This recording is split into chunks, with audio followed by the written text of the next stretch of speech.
Hello everyone, Sława Bogom, and welcome to the next episode of Searching for the Slavic Soul, which is a podcast by Witia.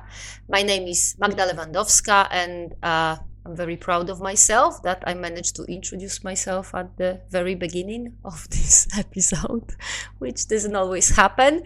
So my name is Magda Lewandowska, and I am the writing and talking and, recently showing my face on YouTube member of the Witia's team.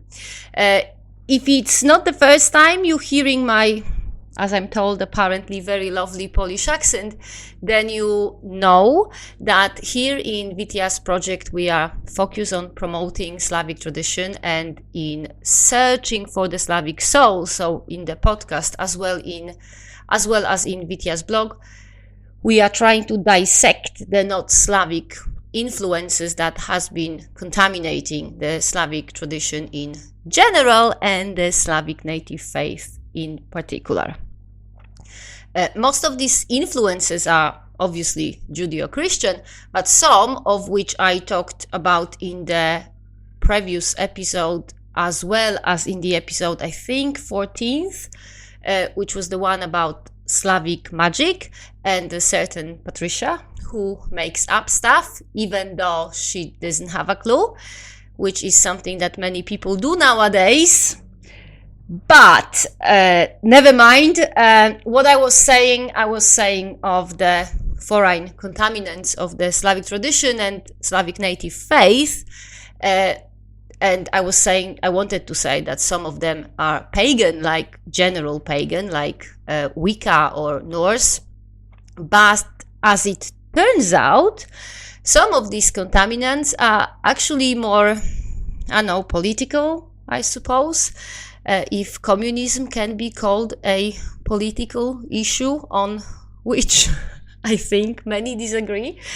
And they call communism more like a religion than a political view, which actually can be right, because I'm digressing here again. So anyway, what I was talking about, as the title of the episode indicates, today we will be talking about communism, and we'll be trying to figure out why people think that it's a Slavic thing. So there's actually one more thing I wanted to mention before we start. Today I will be talking mostly about what Slavic tradition or history is not. I won't be talking much about what it actually is. So if any of you already know enough about communism not to mix it into the pre-Christian Slavic tradition or religion, then you will most likely get bored today listening to me. So I won't really get offended if you tune out now. I won't get offended mostly because I'm Polish and it's pretty much impossible to offend me. You know, my Polish family and whole society made sure my skin grows thick and callousy from repetitive emotional trauma and, verbal violence. But I also won't get offended because we're really not here to bore each other. We are here to figure out some stuff. And if you already figured it out, what's the point to listen to me producing myself about communism? There isn't, is it? Still, listen if you want. Don't listen if you don't. I'm happy either way because it's the 19th episode of Searching for the Slavic Soul. I actually can't believe we've made it that far, and I'm just so happy to be here. And I'm just going to let the music play at this stage because I really don't seem to be able to stop talking today. So, welcome.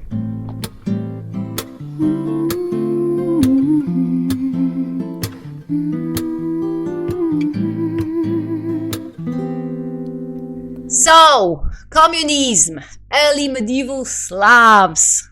Let's go.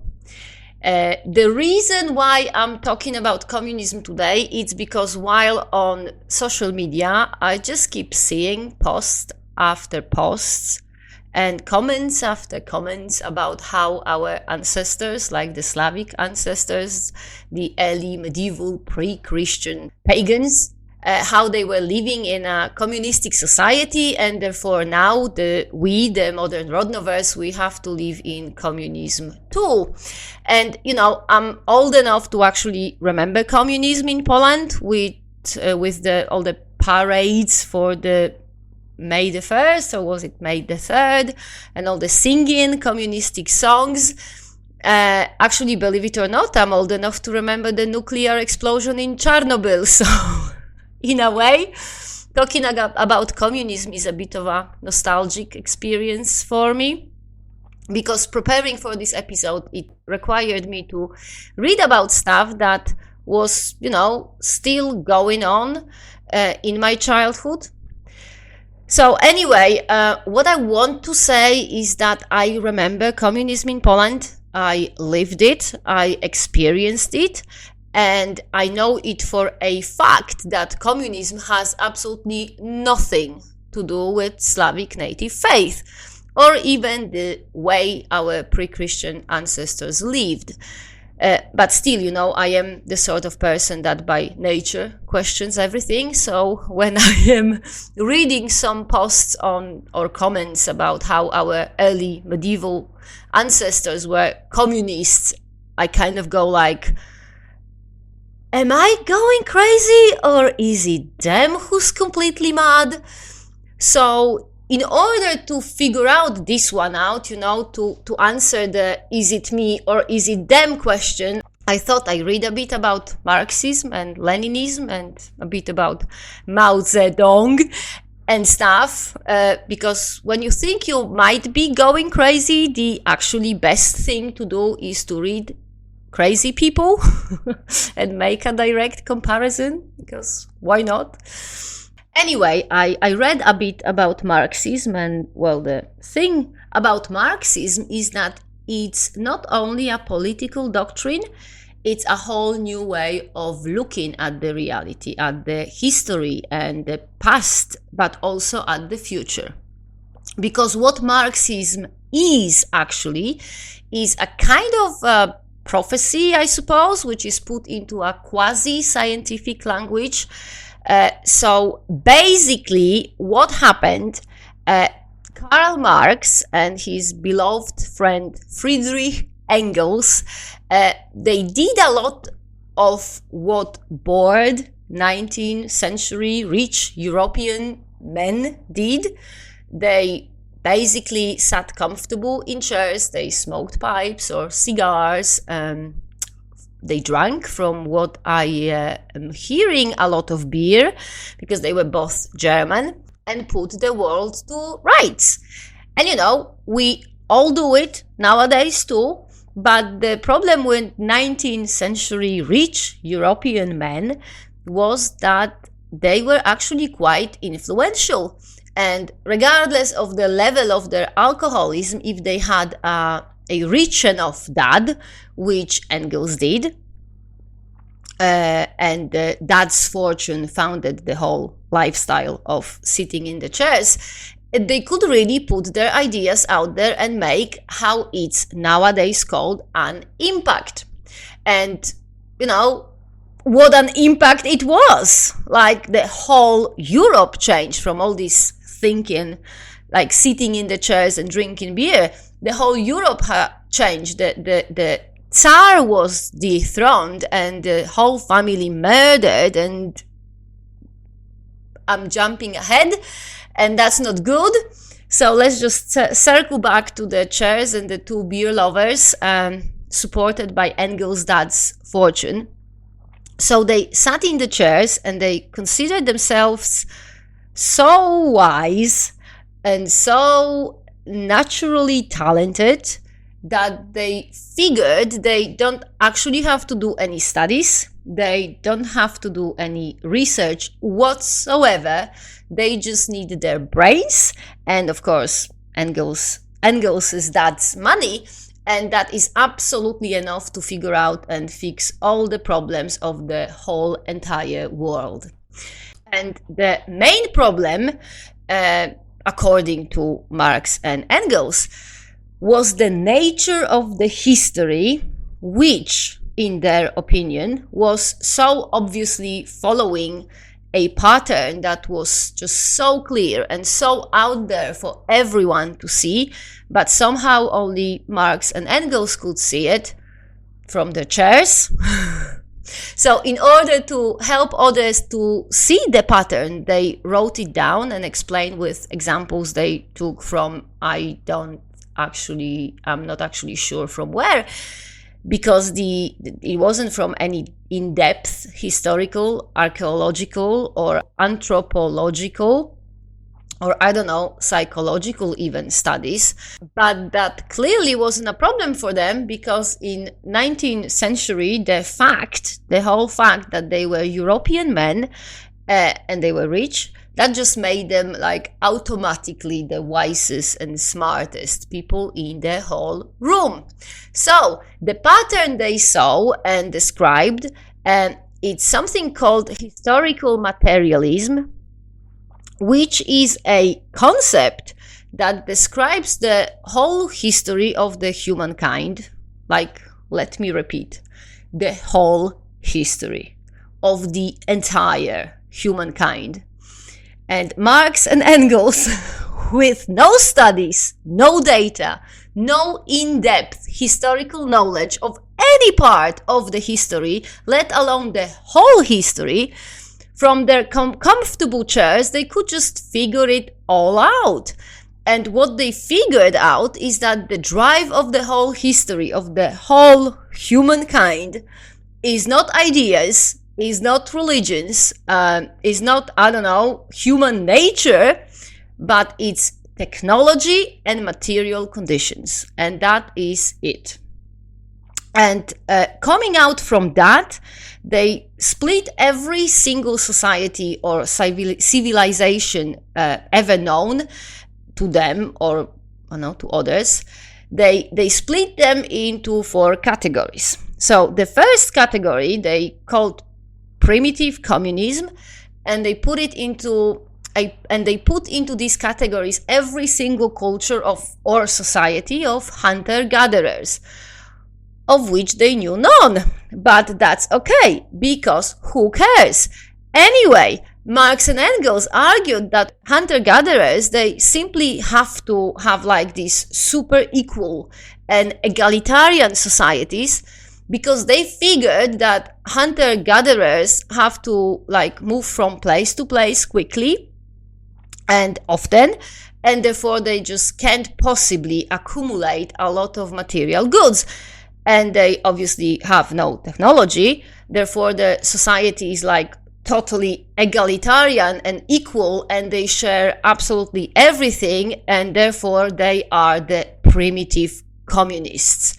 Which is super funny, because one could have thought that a 19th century educated person would actually have heard about Genghis Khan, who, was the leader of 100% nomadic people that moved from place to place often. They didn't really have much technology, but somehow, they managed not to be poor or egalitarian. But of course, Mongols in the 11th or 12th century, when Genghis Khan ruled them, they were not hunter-gatherers, but more of a nomadic pastoral people. I mean, before Genghis Khan took charge, because after he took charge, they were just super rich warriors. Still, we don't have to go to medieval ages to find not egalitarian hunter-gatherers.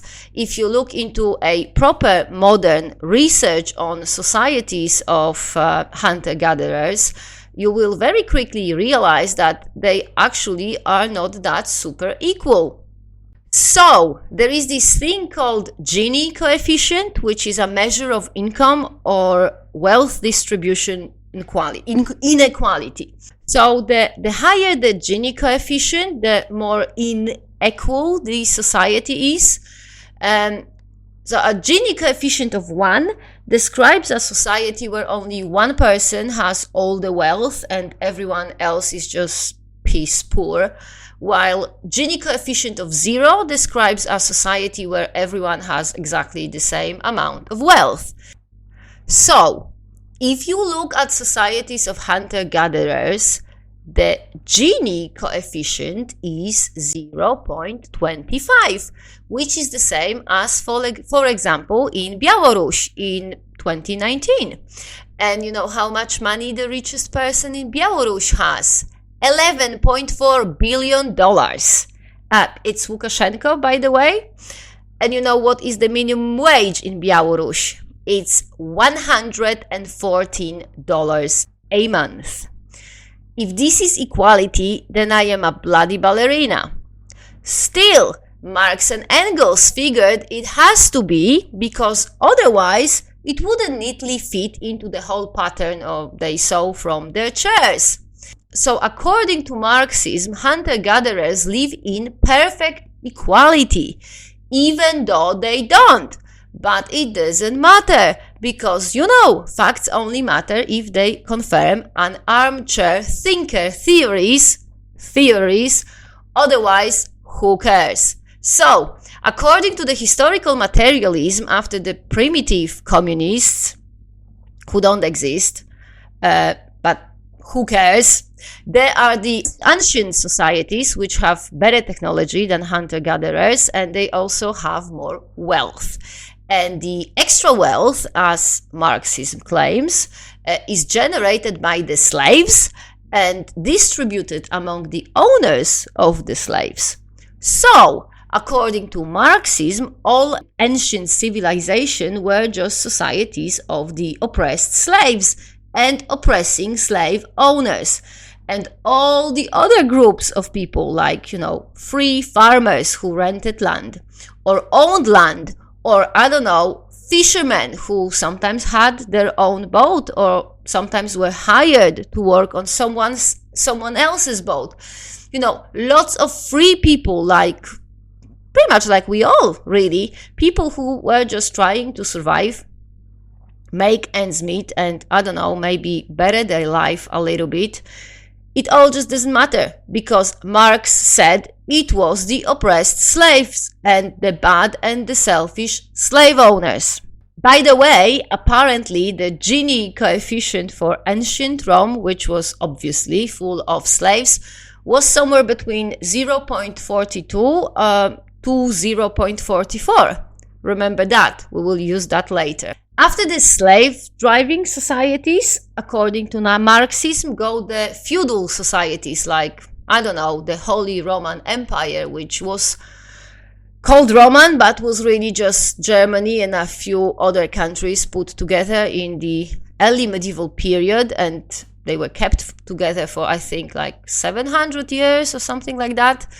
So in feudalism, you have this vassal-liege relationship that is based on the ownership of the land.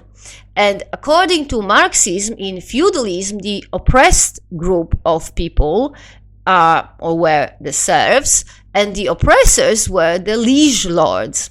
And as the leitmotif of Marxism go, the level of technology in feudal states was higher than in the slave states, and because there was more material goods, and that drove the inequality even higher, because the oppressed were forced to produce more, but the oppressors took it all, which, if we look at Gini coefficient in the Holy Roman Empire, actually checks out, because depending on which the century we are looking at, the Gini coefficient in Holy Roman Empire was somewhere between just under 0.7 to just over 0.9, which is a huge inequality.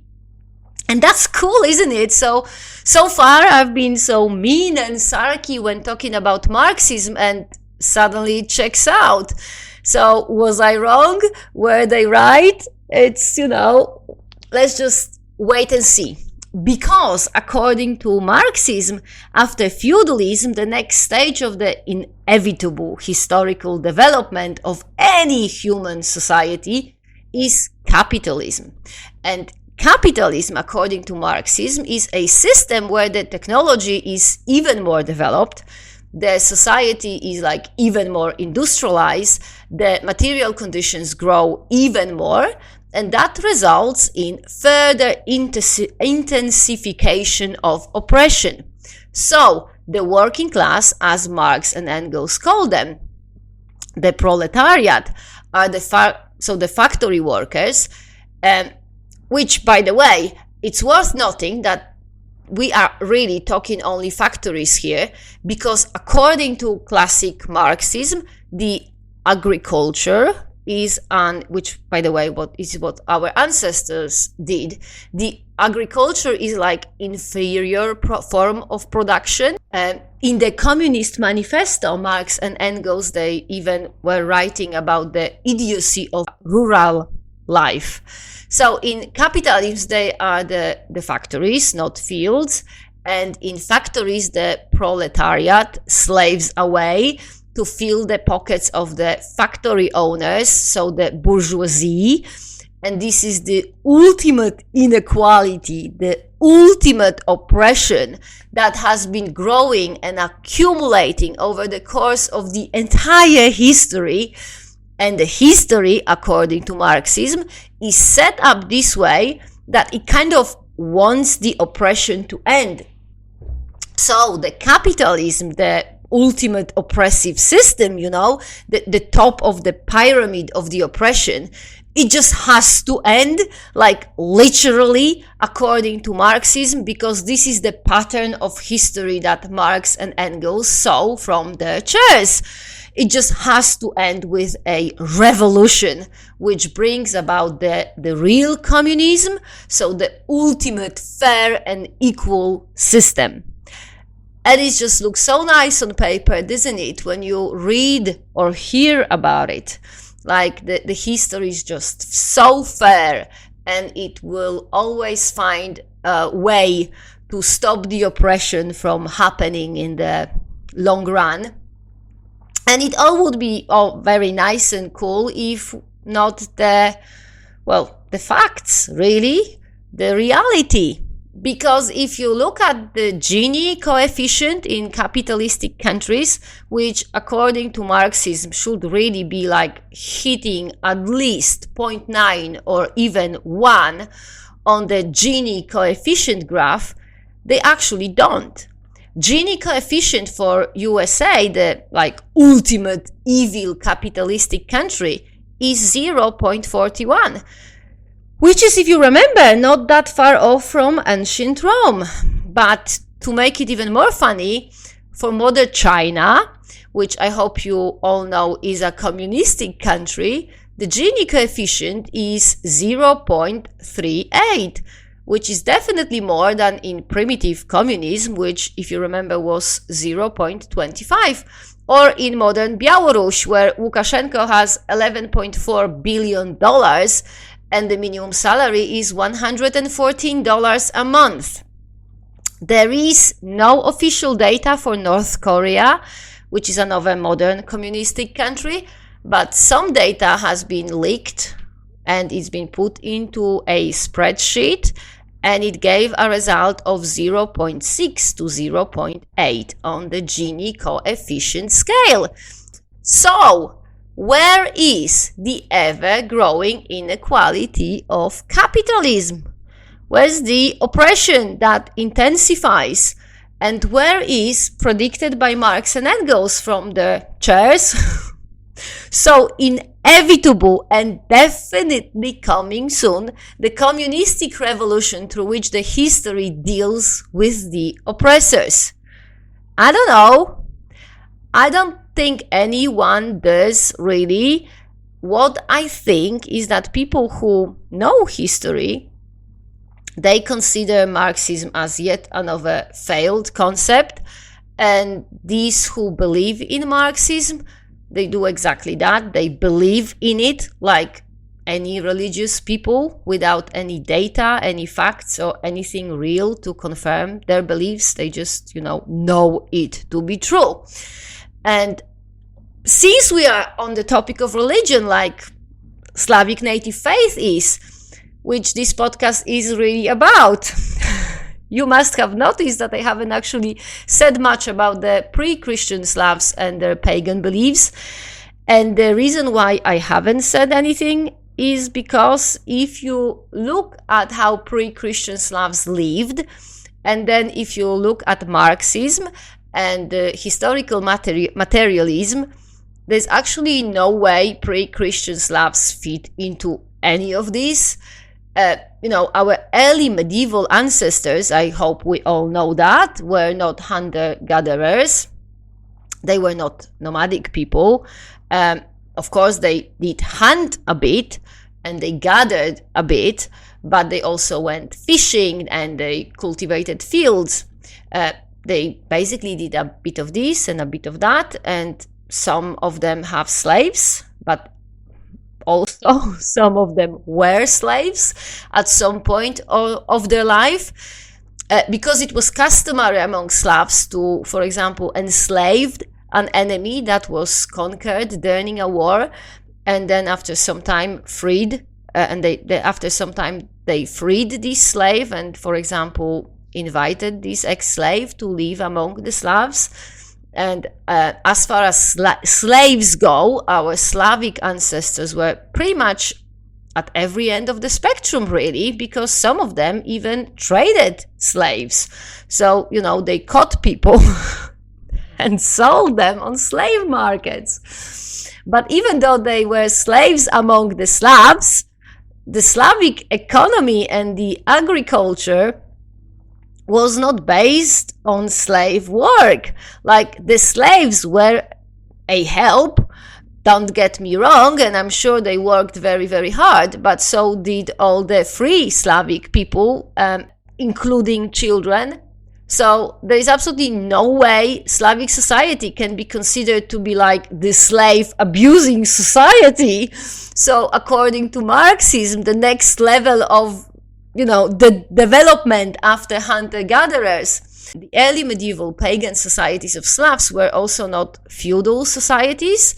So pretty much as far as classic Marxism go, our pagan ancestors were not and could not possibly have been communists, because they were not on the right level of development. They were not in the right point of the materialistic history, so to speak. I mean, it's not even that they were on any spectrum of materialistic history. Like, if materialistic history is here, our ancestors were like way over there. It just completely doesn't connect. So really, as far as classic Marxism go, the argument here is pretty much concluded. Our pagan ancestors were not communists and did not live in a communistic society because they couldn't have, according to Marxism. The way they lived just does not fit. But, Marx and Engels have been proven wrong many times with the hunter-gatherers, for example, who did not live in equal societies. They were proven wrong with the capitalism being like more unequal than feudalism, or, for example, with the communistic revolution being only possible in a highly industrialized and capitalistic country. Because if you know the history of the 20th century, you already know that not a single communistic revolution took place in a highly industrialized capitalistic country. So, if Marx and Engels were wrong, let's just keep digging, huh? So, one person that believed in Marxism but did not 100% agree with it was Vladimir Ilyich Lenin, the one who led the October Revolution in Russia in 1917, and the first ever proper hands-on communist who actually got to lead a communistic country. Although Actually, it wasn't a communistic country that Lenin led. It was a socialistic country. Because, as you might or might not know, socialism is not the same as communism. So some say that socialism is a soft form of communism, but that's not right either. Because communism, according to Marxists, is the ultimate highest possible level of development of a society. So the highest level a society can achieve, while socialism is something that is supposed to lead a not industrialized and not capitalistic country into communism. So if you remember when I was talking about the historical materialism, I was explaining that according to the classic Marxism, the communistic revolution can only happen in an industrialized and capitalistic country. The pattern in the history, the pattern that Marx and Engels saw from their chairs, it's one that has to lead from the primitive communism through the slavery, the feudalism, the capitalism, and then where the struggle of the classes. Actually, I forgot to mention about the classes, didn't I? I mean, I did mention about it a bit when I was talking about the oppressed and the oppressors, but I didn't explain it using the right words. So basically, the conflict between the oppressed and the oppressors, so the slaves and the slave masters, or the serfs and the liege lords, or the proletariat and the bourgeoisie, the struggle between the classes is what culminates in capitalism. Because the inequality is so bad at this stage, the conflict so tense, that it's like, and I'm actually citing the Communistic Manifesto here, like a specter is hunting Europe. It can be felt and it can be experienced, and all of the capitalists, they are trying to exercise it, but the power of the proletariat is too strong to be exercised, and it explodes into a revolution that breaks down the whole capitalistic system, and it leads the nation to the holy communism. So anyway, in classic Marxism, the escalation of the oppression against the working people, the growing struggle of the classes, is essential to bring the real communism. But Lenin did not agree with that. He thought that people can be gently, well, not gently, I mean, given what Lenin did with his political opponents, I don't think you can say gently, but people can somehow be led from feudalism to communism without having to go through all the suffering or increasing oppression of capitalism, which we know from analysis of Gini coefficient is not really increasing, but we are not talking facts now, we are talking Marxism and Leninism too. So Lenin believed that socialism is a way to jump over the whole capitalistic oppression straight to the bliss of communism. And because of the jump and the lack of the phase of super heavy, according to Marxism, of course, capitalistic oppression, socialism allows things that would not really fly under communism. So socialism allows things like private property, or, for example, sharing common wealth, not according to the people's needs. Because one thing that socialism does differently than communism is sharing the common or the communal goods, so all the things that are produced by the society. In communism, the products of work are given away according to the people's needs. It's like Marx said, from each according to their abilities to each according to their needs.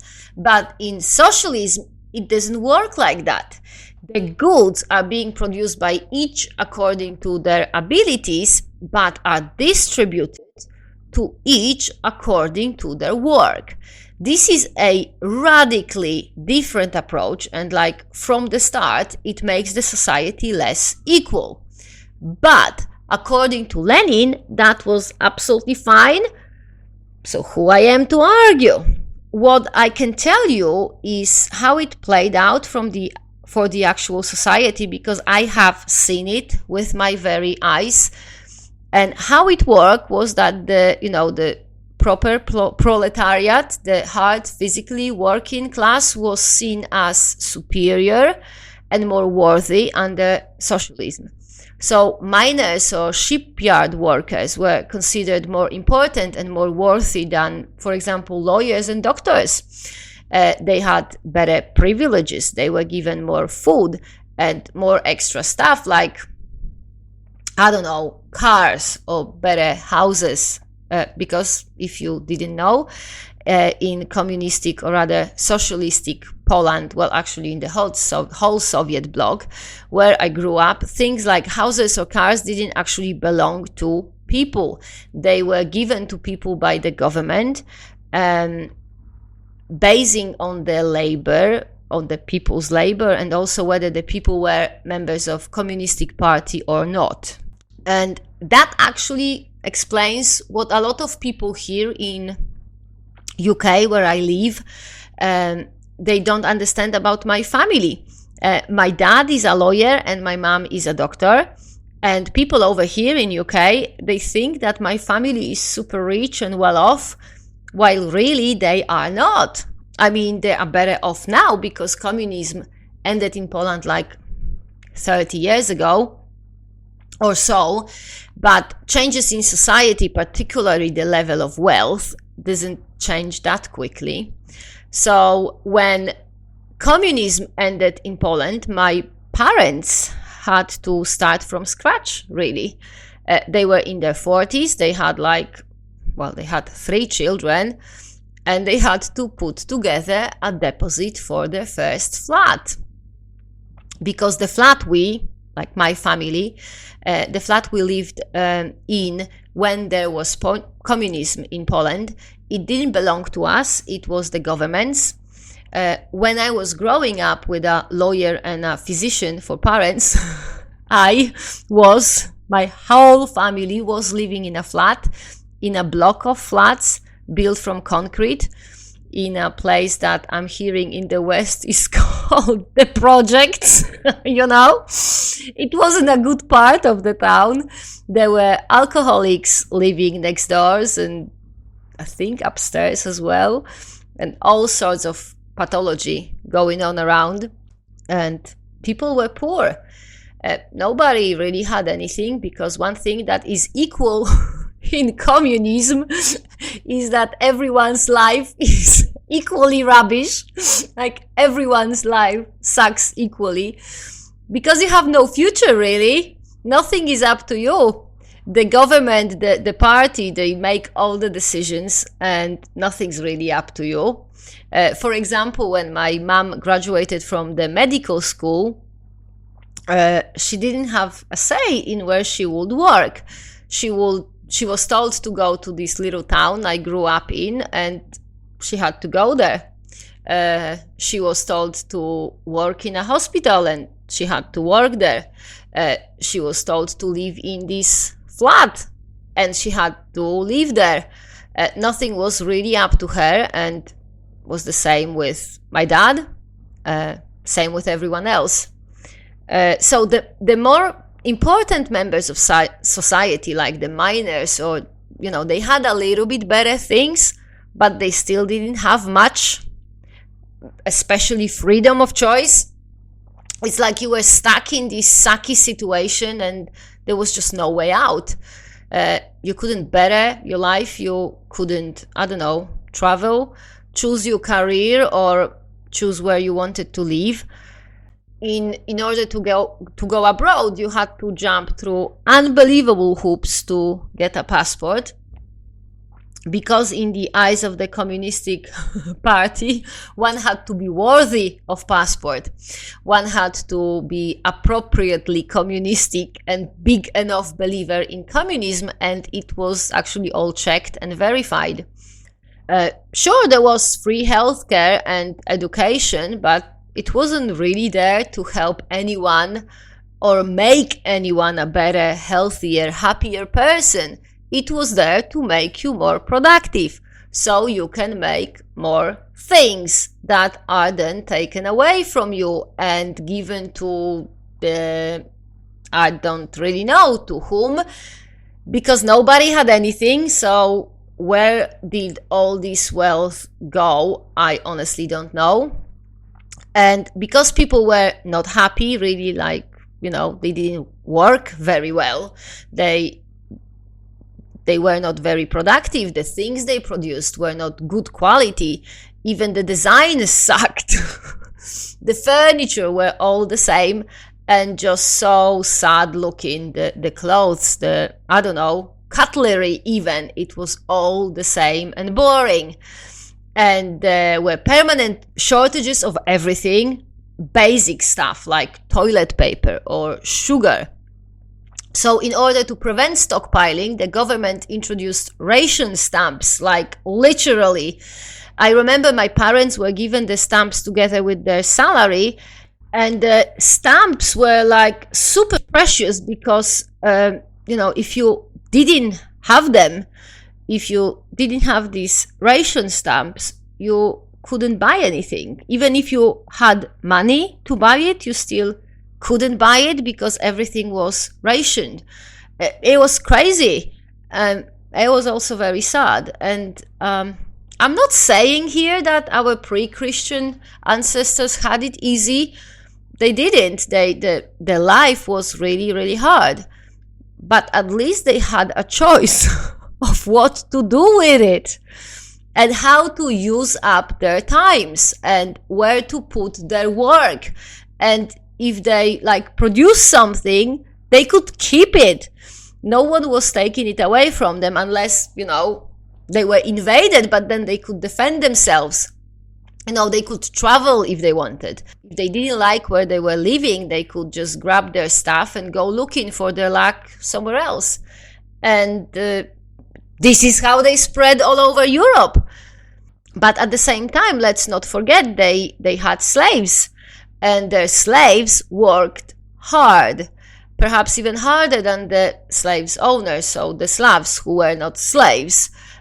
Yet they were not, you know, the slaves, they were not valued as much as the free people.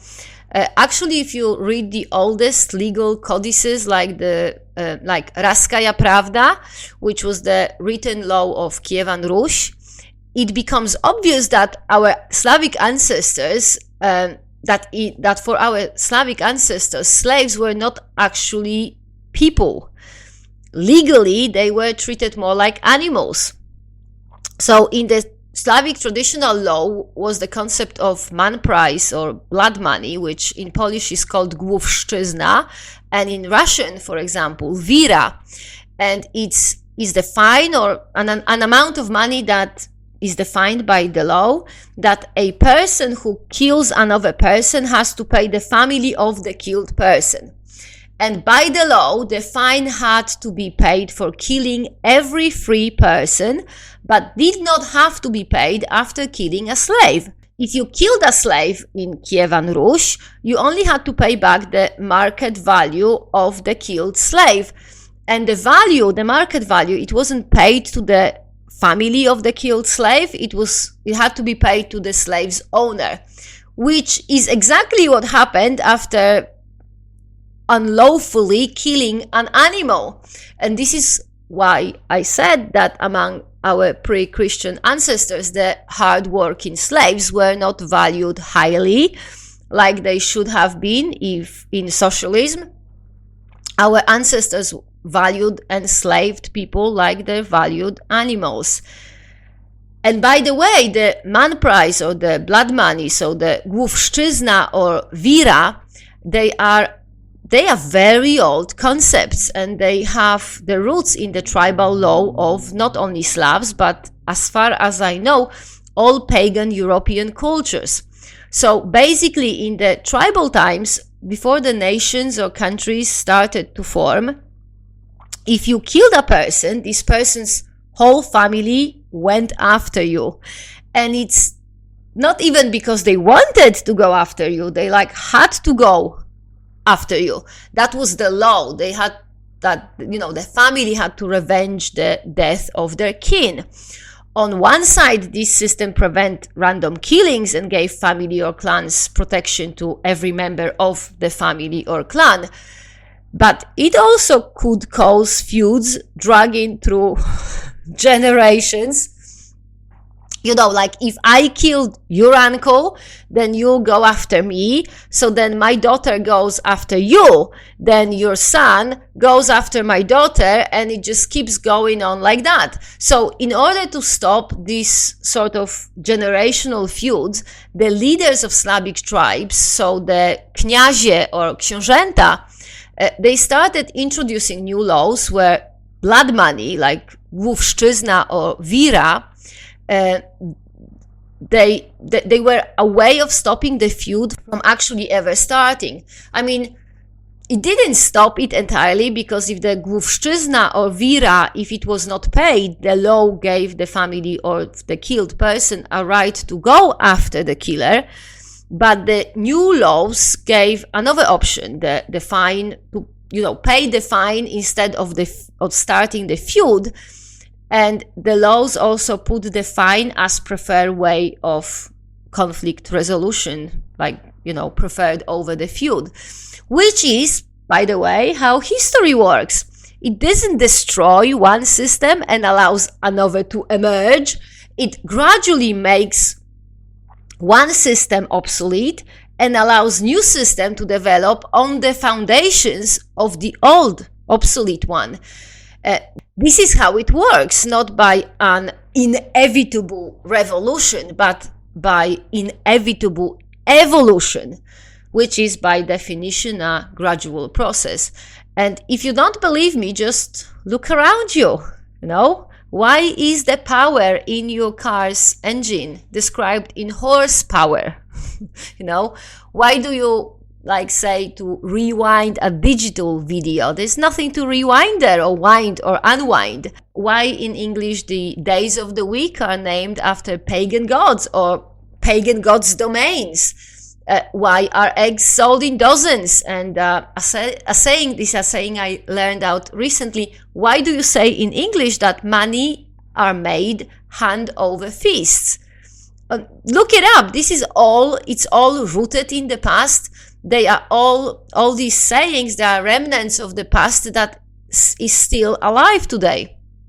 This is how history works. It's not some sort of pre-planned and determined from the very beginning turn of events. It's like a slow flow of events, traditions, customs, or habits that people use, and if they work, these customs or traditions, if they work, they stay alive, and if they not, they just fade away. So, to summarize, no, early medieval pre-Christian Slavs did not live in communism, not in primitive communism, not in proper communism, and not in any other form of communism or socialism or anything else. If you want to name our ancestors' social and legal system, it was more of a tribal democracy.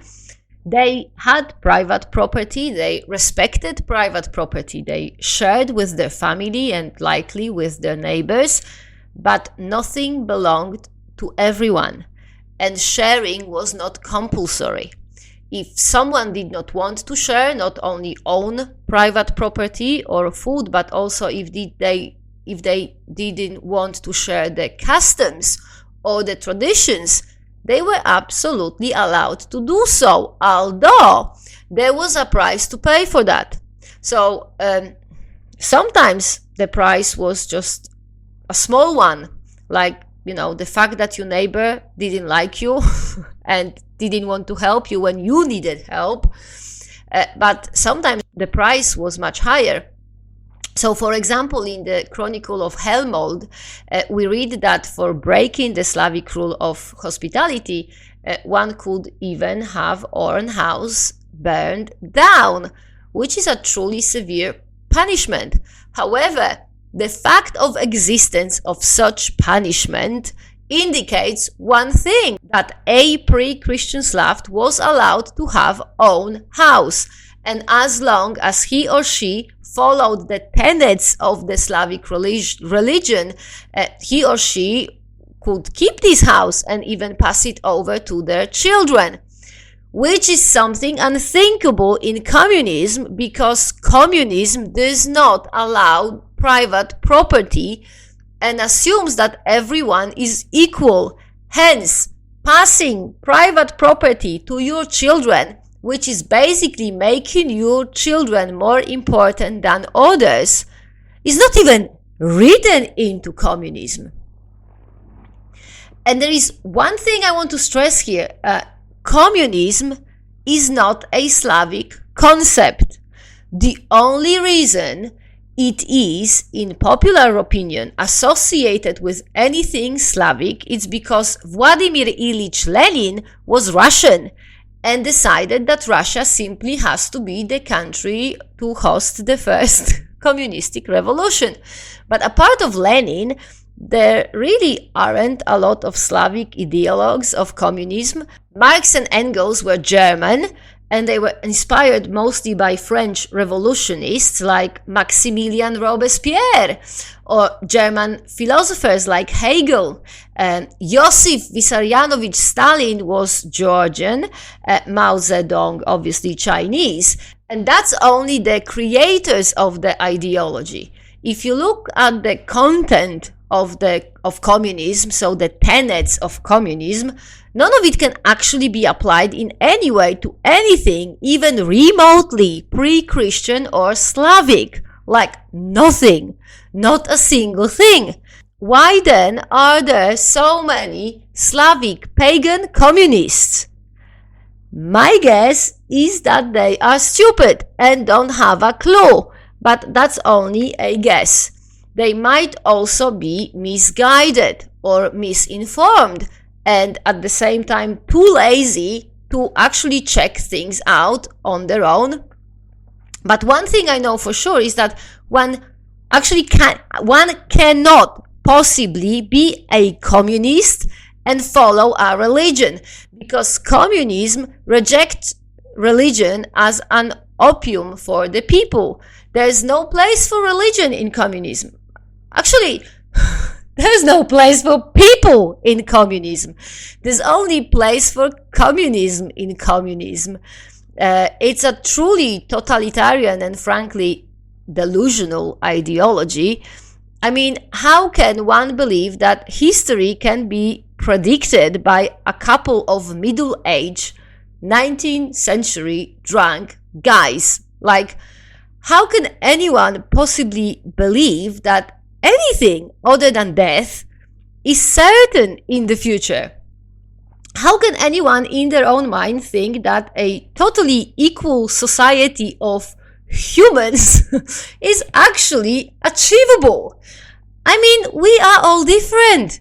We are different heights and strength, and we have different abilities and interests and skills and dreams and expectations and needs.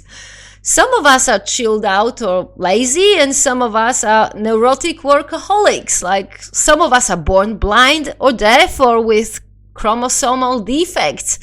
How are we going to equal for this? How can anyone achieve equality in a species that, like Homo sapiens, is by default full of individuals whose genes make them differ from each other? That's just totally crazy. And with this crazy, I'm going to finish my pretty much episodes long rant. Believe it or not, diving into Marxism was actually a big change from the usual scarce medieval sources, and it was a lot of fun. I hope after today I won't hear any more about communistic pre-Christian Slavs, because quite frankly it's just completely ahistorical BS. As always, if you have any comments, any questions, or anything else to say about anything related to Witia's project, do let us know on Witia's website, on YouTube, on Facebook, on Instagram, or via email, which is all going to be linked up in the notes for this episode. And there's also one thing. I'm actually not sure when I will see you again. There's a lot of things happening in my life at the moment. Free time is scarce and energy levels are not that great. So I might, as I did last year, go into hibernation for the winter, or I might not. If it's all still uncertain and depends on many factors that are mostly outside of my control. So, well, if I don't see you until the spring, take really, really, really good care of yourself. Stay connected to the reality and stay as far away from delusions like communism as it's only possible. Stay connected to your dollar and to your ancestors, and keep yourself safe from any malevolent demons while inviting the benevolent ones. And I will definitely see you next time. I'm just not sure when. Sława.